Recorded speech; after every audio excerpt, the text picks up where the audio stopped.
Prvo, pošto je ovo sad zimski period, počeo je januar, da početkom februara obavezno daju pogače i to sa lijekovima, tako da bi društva zaštitili od varoje, a dijelom ne bi smetalo ako stave i lijekove protiv krečnog legla. Na taj način će pospješiti razvoj društava, a oni koji su malo više volili med pa su izvrcali tokom prošle godine više meda, ostavili pčelama manje, oni će morati pristupiti davanju pogača kao glavnu prihranu za pčele. Mada ta prihrana neće dati prave efekte kao što bi to dao med i oni svakako koji su ostavili više meda imat će manje posla, imat će brži razvoj društava. Prema tome, od sada pa do mjeseca maja, kad bude nastupila naša glavna paša u Sarajevu, u našim uslovima, inače u Bosni,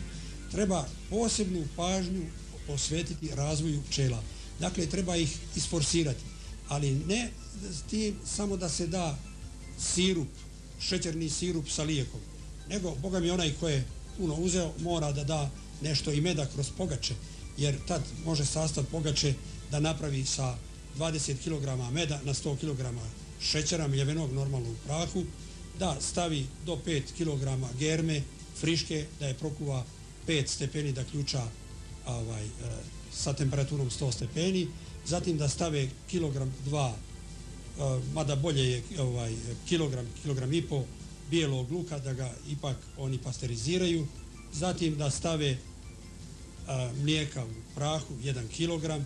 na 100, ovo je sve mjera na 100 kg, i ko ima polenog praha, dobro je da stavi polenog praha, s tim da ga prije pripremi na taj način što će ga samljeti, da bi ga pčele lakše uzimale, i da na taj način naprave dobre pogače koje će svakako sadržavati u sebi i lijek, koje će pospješiti razvoj pčela i na određen način nadomjestiti nedostatak hrane u košnici. Međutim, kad govorimo o hrani, pčelari moraju da znaju da pčelinje društvo, ako žele da dobro radi, nikad, ni u jednom trenutku ne smije ostati ispod 10 do 12 kg meda u košnici. Pored meda, vrlo je bitno da se nalazi i ram 2 polenovog praha, jer razvoja pčelinjeg društva nema kako bez meda, tako isto i bez polenovog praha. Odvojimo li jedno od drugog, razvoj pčela će stati i time nećemo ostvariti ono što želimo. Zato forsiranje upravo razvoja od februara pa dalje bit će neminovno, a to ne iziskuje mnogo vremena. Treba će provjere i voditi računa da se pčelinja društva, pošto leglo već skoro treba i da počne, da se ne otvaraju prije nego temperatura vani dostigne 17 stepeni. Ako se dodaju pogače, obavezno ih treba davati u zonu gdje je pčelinje klube, tako da bi što prije bile u kontaktu sa hranom. Jer kad su negativne temperature,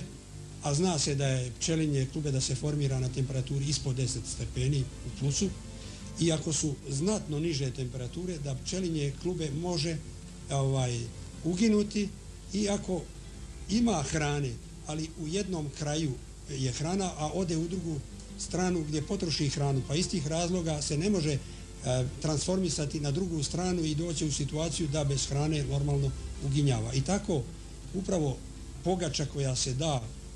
početkom februara, a nadam se da su svi obezbijedili društva sa najmanje 15 kg meda, da će ova ipak pogača, ljekovita pogača, dobro doći i da se zaštite pčele, i na odgovarajući način to služi i kao utopljavajući materijal.